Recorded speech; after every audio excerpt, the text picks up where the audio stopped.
But Randall asks, how can we be pre-trib be true when we know in Matthew 24 it says Jesus will return after the sun is darkened?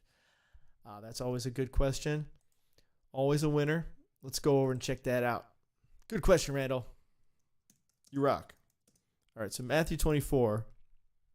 All right, so this is one we've gone over many, many times, but if you're new to us, as Randall, I believe, is, you may not have heard us talk about this yet, but in Matthew 24, it says, therefore, when you see the abomination of desolation spoken by the prophet Daniel, no, further down, it says, immediately after the tribulation of those days. Now, this is when people want to talk about can't be pre-trib. This is the go-to scripture for that, okay? They say immediately after the tribulation. See, it says it right there, after the tribulation. So it can't be before the tribulation because it says that it's after the tribulation. Well, it's interesting, Randall, and you're not the only one that had this question. I had this question. Everybody has this question. But the word after here is actually the word meta, which, believe it or not, means with 4 times more, almost 4 times more, about 8 shy of 4 times more, than it means after. So 345 times it means with, 88 times after. And again, that's an interpretation. Someone's interpreting that text and they're saying, well, he must have meant after because obviously this couldn't happen before. See, as you see here, with, after, or behind.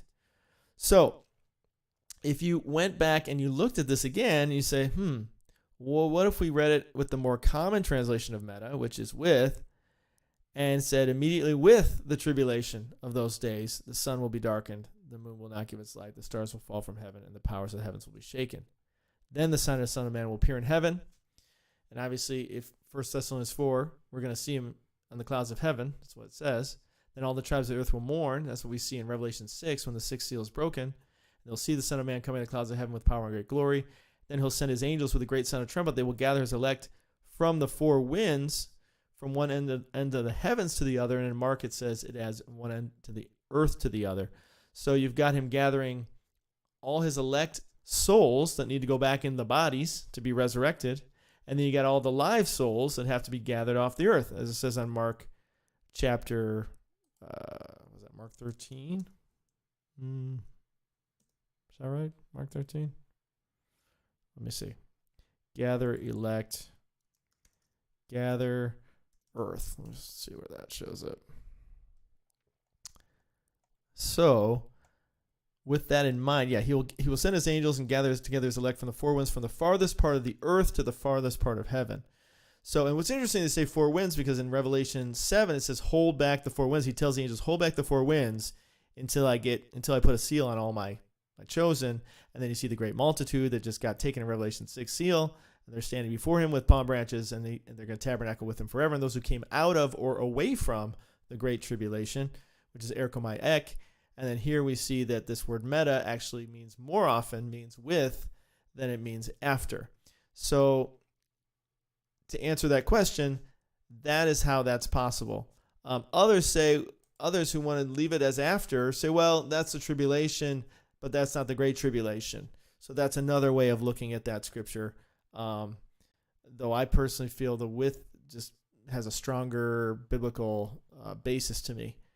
Because it's more commonly used as a term with than after, and because of all the other scriptures that point to Jesus taking us from the earth, that we're going to be gathered to him, Isaiah 26, John 14. And when you look at the end of Revelation, that's not what happens.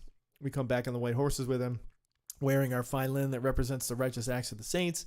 And we come in, we clean up shop, and there's, a court is set up, thrones are set in place to judge. As it says in 1 Corinthians 6, we will judge the angels in the world, and then we reign with him for 1,000 years. And it kind of makes sense that we're going to spend some time with him. He's going to train us before we're going to start reigning with him, because we don't know what we're doing. And so it makes sense that we might spend some quality time with him. And since to him a day is like 1,000 years, 7 years with him in heaven could be eons. We might come back the most wizened individuals that ever walked the face of the earth. So, which would kind of make sense. So that's kind of where that comes from. So hopefully that answers that